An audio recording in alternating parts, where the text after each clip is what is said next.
The hallway buzzed with students changing classes, laughter echoing off the lockers, sneakers squeaking across polished tile. But in the middle of the noise and chaos, one girl walked alone, head down, backpack clutched tightly to her chest, like a shield. Her name was Lila Tran. And this was her third school in 2 years. She had just moved again after her mother transferred for work. A quiet, introverted girl who always sat at the back of the class, Lila didn't talk much, not because she didn't want to, but because life had taught her that silence hurt less than attention. The last 2 schools had been rough. This one, she had hoped it would be different. But hope can be cruel when it's broken. It started small, as it often does. Snickers behind her back. Notes tossed at her desk. Weird girl. Too quiet. Creepy. She ignored it. She always ignored it. Her mother had taught her to stay calm, stay focused, and don't let them get to you. What her mother didn't know, what no one knew, was that Lila had been training in karate since she was 5. Every night, after homework, after dinner, she would change into her gi and train in the basement, kicking and chopping until her body ached and her mind felt free. She never bragged about it. Never mentioned it at school. Because fighting wasn't about pride or power to her, it was about peace and discipline. But even peace has a limit. It was a Tuesday morning when everything fell apart. Lila was walking down the hallway between 3rd and 4th period, her book bag slung over one shoulder, wearing a handmade dress her grandmother had sewn her back in Vietnam, a simple, floral thing that fluttered gently around her knees. She loved that dress. It reminded her of home, of family, of the time before things got hard.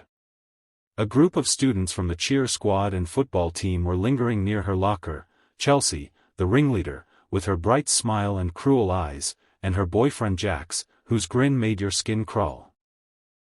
Lila tried to pass silently, but Chelsea stepped in front of her. "Oh my God," Chelsea said loudly, drawing attention. "Is that a curtain? Or is that your actual dress?" Jax laughed. "I think my grandma had that tablecloth." Lila didn't say anything. She just lowered her eyes, clutching her books tighter. That silence, it enraged Chelsea. "What, you can't talk?" she snapped. "Maybe this will help." Before anyone could react, Chelsea reached forward and yanked at Lila's dress, hard. There was a terrible rip. Time froze. Gasps echoed down the hallway. Some students covered their mouths. Others pulled out phones. Lila stood frozen, feeling the cool air on her thigh, staring at the long tear up the side of her precious dress. Something broke inside her. Not her spirit, but her restraint. She slowly lifted her head. Her eyes met Chelsea's, and in them, for the first time, was no fear. No tears. Only fire. Lila dropped her books with a thud. She stepped back, widened her stance, and said, calmly, "You shouldn't have done that." Chelsea blinked. "What?" Before she could finish, Lila spun. Her leg snapped out in a perfect roundhouse kick, catching Jax in the chest and sending him stumbling into a locker with a loud clang. Another cheerleader rushed toward her. Lila sidestepped, grabbed her arm, and used her momentum to flip her clean over onto the floor. Gasps turned to shouts. Phones were filming now. Chelsea screamed and lunged. But Lila was faster. A single sharp karate chop to Chelsea's shoulder knocked her to her knees. Lila didn't hit hard, just precise. Enough to stop, not to hurt.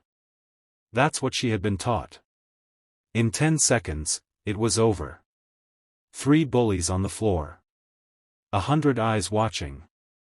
And Lila, standing in the middle, breathing steady, her torn dress still flowing, but her voice calm.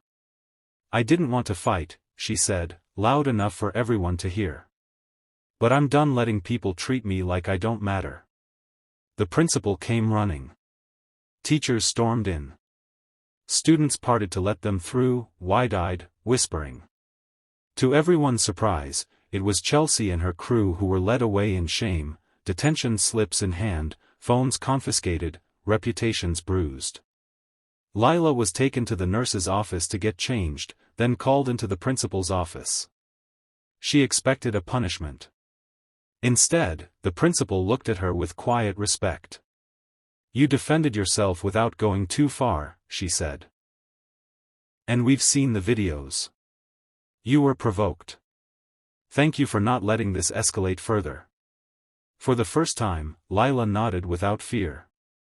The next day, things were different. Whispers still followed her, but they were whispers of awe. Kids she didn't know gave her high fives. One girl slid a note onto her desk that read, "You're amazing. I've been bullied too. Thank you." Lila smiled. A real one. She still walked alone sometimes, but now, it didn't feel lonely. She stood taller. She met people's eyes. And soon, a small group of friends began to form around her, other shy kids, quiet souls, the ones who had watched and understood. They started a club together, the Peace Circle, where students could talk, practice martial arts, and find strength in silence and solidarity. Lila's story spread across social media, not as a moment of violence, but as a story of quiet power, of standing up without striking down. Because sometimes, the strongest voice is the one that only speaks when it has to. And the G.